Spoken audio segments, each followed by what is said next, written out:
diterbitkan pada tahun 2025.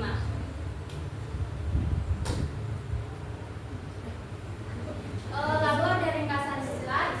Buku ini disusun agar bisa menjadi panduan bagi orang tua, guru, ataupun para akademisi di ruang lingkup sekolah dan mahasiswa, khususnya mahasiswa yang menempuh pendidikan di jurusan psikologi, untuk membahas dan memahami mengenai pengertian anak berkebutuhan khusus, kategori ABK, klasifikasi jenis ABK, dan juga memahami ABK dari sisi orang tua ABK yang luar biasa, dan dari berbagai latar ekonomi, pekerjaan, sosial budaya, dan agama. Oleh karena itu, melalui buku ini, penulis berharap dapat bermanfaat bagi banyak kalangan. Selanjutnya ada ringkasan berbab. Yang pertama, pengertian. Anak berkebutuhan khusus ialah anak yang memiliki perbedaan dengan anak pada umumnya, yakni memiliki karakteristik khusus yang berbeda seperti mengalami keterlambatan dalam pertumbuhan dan perkembangan. Lalu yang kedua, ada kategori anak berkebutuhan khusus. Yang pertama ada anak berkebutuhan khusus temporer, yaitu anak yang mengalami hambatan pada proses dan hasil belajar. Hal ini disebabkan oleh faktor-faktor yang berasal dari faktor eksternal.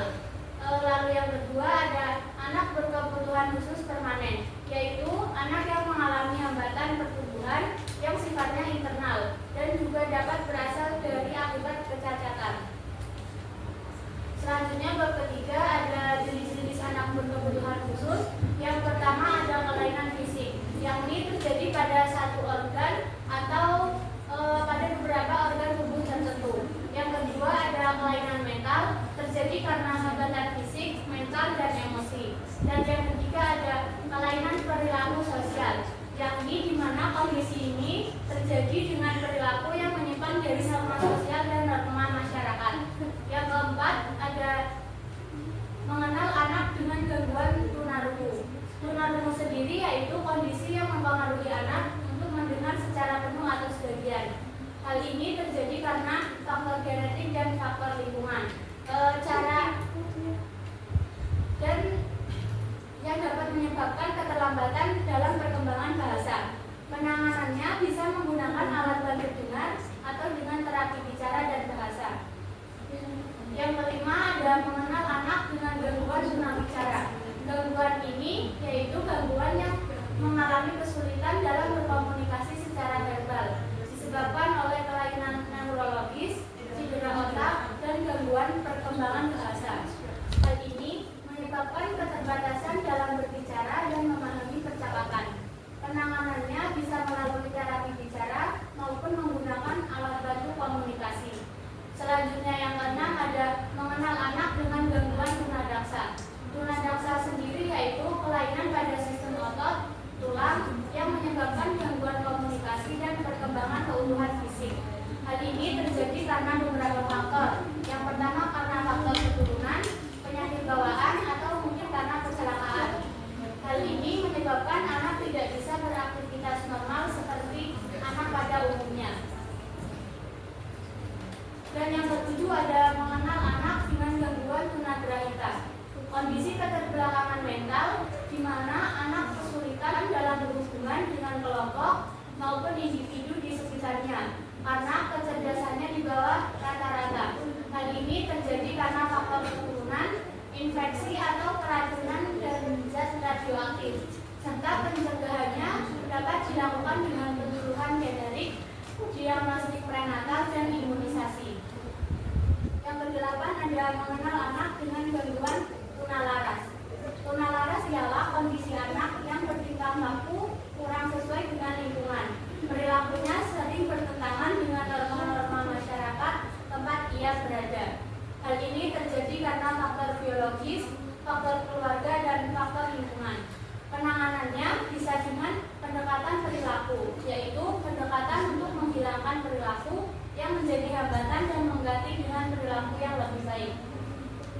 Yang ke-9 ada mengenal anak gangguan autis.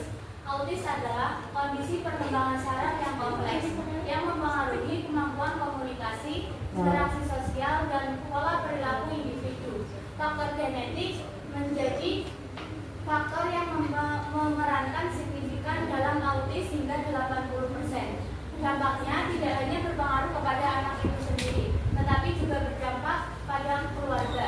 Penanganannya dengan pendekatan terapi menjadi metode yang paling didukung untuk membantu anak autis.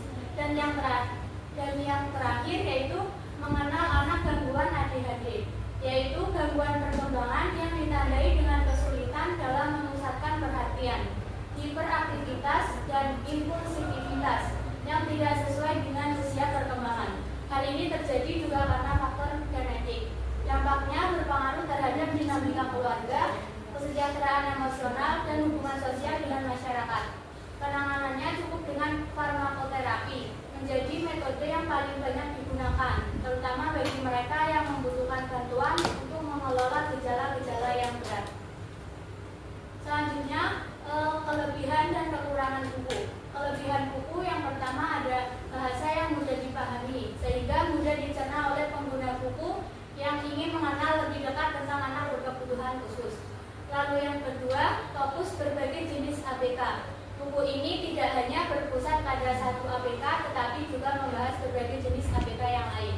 Dan yang ketiga, pendekatan humanis, yaitu pendekatan yang menyoroti pentingnya pendekatan dan interaksi. Selanjutnya ada kekurangan. Kekurangan buku ini yang pertama yaitu kurangnya aspek medis, di mana di sini membahas aspek medis seperti dasar biologis atau diagnosis anak berkebutuhan khusus. Dan yang kedua ada kedalaman pembahasan yang masih terbatas. Beberapa bagian masih kurang dan masih memerlukan data tambahan. Sebelum mengakhiri presentasi kali ini, saya membuka sesi tanya jawab. Silakan. Perkenalkan, nama saya Lingkara Suwanati. Di sini bertanya, bagaimana cara berkomunikasi yang efektif dengan anak berkebutuhan khusus? Selanjutnya. Perkenalkan, saya Adan Maulana, izin bertanya. Apa cara yang dapat dilakukan untuk membantu anak berkebutuhan khusus mengelola emosi? Terima kasih atas pertanyaannya. Yang pertama, saya akan menjawab pertanyaan pertama, yaitu bagaimana cara berkomunikasi yang efektif dengan anak berkebutuhan khusus. Yang pertama yaitu kita harus bersikap sabar dan pengertian, karena anak berkebutuhan khusus mungkin membutuhkan waktu yang lebih lama untuk mencerna dan mengelola informasi yang ia dapat dari lingkungan sekitar. Lalu yang kedua, menggunakan bahasa yang sederhana, karena anak berkebutuhan khusus berbeda dari anak pada umumnya. Jadi kita menggunakan bahasa yang singkat, tidak bertele-tele, sehingga mudah dipahami oleh mereka. Dan yang terakhir, bisa menggunakan alat bantu komunikasi. Jika kita merasa kesulitan berinteraksi dengan mereka, kita bisa menggunakan gambar ataupun simbol yang dapat membantu mereka memahami apa yang kita bicarakan. Menjawab pertanyaan yang kedua, apa cara yang dapat dilakukan untuk membantu anak berkebutuhan khusus mengelola emosi?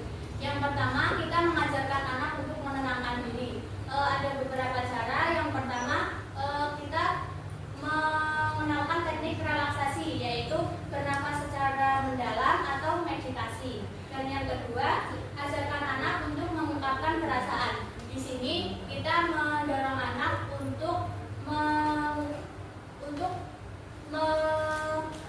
mengenalkan kepada mereka bagaimana cara berbicara dan cara mengungkapkan perasaan yang mereka alami. Dan yang ketiga, terapkan batasan dan aturan, yaitu memberikan batasan yang jelas dan konsisten kepada anak berkebutuhan khusus. Mungkin bisa membantu. Sekian presentasi dari saya. Apabila ada kurang lebihnya mohon dimaafkan. Wassalamualaikum warahmatullahi wabarakatuh.